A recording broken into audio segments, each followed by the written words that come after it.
एक ऐसा गांव है जहां एक भी मर्द नहीं है, फिर भी यहां की आबादी लगभग 1000 साल से बढ़ती आ रही है। हर साल इस गांव से 6 खूबसूरत और जवान लड़कियों को चुना जाता है जो बाहर जाकर ताकतवर मर्दों को रिझाती हैं और गर्भवती होकर वापस गांव लौटती हैं। अगर 10 महीने बाद पैदा होने वाली औलाद लड़की होती है तो वो अगली रानी बनती है और आराम की जिंदगी जीती है। लेकिन अगर बेटा पैदा होता है तो उसे नदी में फेंक दिया जाता है और उसे गाँव में मजदूरी करवाते हैं। इस साल अपनी किस्मत बदलने के लिए पूरी 15 जवान लड़कियों ने इस चुनने की प्रक्रिया में हिस्सा लिया। लेकिन ये टेस्ट पास करना आसान नहीं है। पहली परीक्षा है दौड़ते समय हाथ में फल्लियां लेकर जाना, और अगर एक भी फल्ली गिर गई तो तुरंत बाहर कर दिया जाता है। जो बिना गिराए फिनिश लाइन तक पहुंच जाती है वहीं आगे बढ़ती है। दूसरी परीक्षा है सीढ़ी चढ़ना, जिसमें कई लड़कियां फलियां गिरा देने के कारण बाहर हो जाती हैं। तीसरी परीक्षा है फल्ली हाथ में लेकर रस्सी कूदना, जो सुनने में आसान है लेकिन पिछले राउंड की थकान के बाद इसे करना और बहुत ज्यादा मुश्किल हो जाता है, क्योंकि लड़कियां पहले ही थककर चूर हो चुकी होती हैं। कई राउंड के बाद सिर्फ 7 लड़कियां सफलतापूर्वक इन चुनौतियों को पार कर पाती हैं। एक बचा, मैं खाटू श्याम बोल रहा हूँ।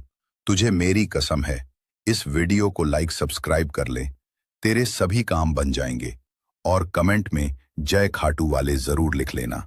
लेकिन अभी भी परीक्षा खत्म नहीं हुई। आखिरी टेस्ट है शरीर की जांच, और जिन लड़कियों की टांग पर तिल मिल जाता है उन्हें बाहर कर दिया जाता है। एक लड़की रहम की भीख मांगती है, लेकिन इस गांव में बच्चा पैदा करने के नियम बहुत सख्त हैं। आखिर में एक एक करके चुनने के बाद सिर्फ 6 लड़कियां पास होती हैं, लेकिन वो तुरंत बाहर नहीं जा सकती। पहले उन्हें 1 हफ्ते की ट्रेनिंग दी जाती है। इस कबीले में मर्दों को दानव कहा जाता है, जो सिर्फ बच्चे पैदा करने के लिए अच्छे हैं, साथ रहने के लिए नहीं। लड़कियों को सिखाया जाता है कि दानवों को कैसे मोहित करना है और गर्भवती होते ही जल्दी से गाँव लौटना है। रानी की आखिरी प्रेरक बातों के बाद ये 6 लड़कियां धुंध के बीच से निकलकर गाँव छोड़ देती है। पहाड़ से उतरते ही उन्हें रास्ते में एक दानव सोता हुआ मिलता है। पहले तो वे खुश होती हैं, लेकिन जैसे ही वो भिखारी करवट लेता है और तेज बदबू फैलती है, वो डरकर भाग जाती हैं। सच में दानव डरावने होते हैं। खुशकिस्मती से वो जल्दी ही एक कस्बे में पहुंचती हैं, लेकिन वहाँ भी हर जगह दानव है। कोई मछली काट रहा है, कोई मुर्गा भून रहा है। ये नजारे देखकर 2 मासूम लड़कियां वहीं बेहोश हो जाती हैं। इस दानवों से भरी जगह को जल्द छोड़ने का फैसला करके वो रात भर एक योजना बनाती हैं। फिर अगली सुबह वो बहुत कम कपड़े पहनकर निकलती हैं ताकि जल्दी से अपने निशाने ढूंढें, मिशन पूरा करें और जितना जल्दी हो सके वापस लौट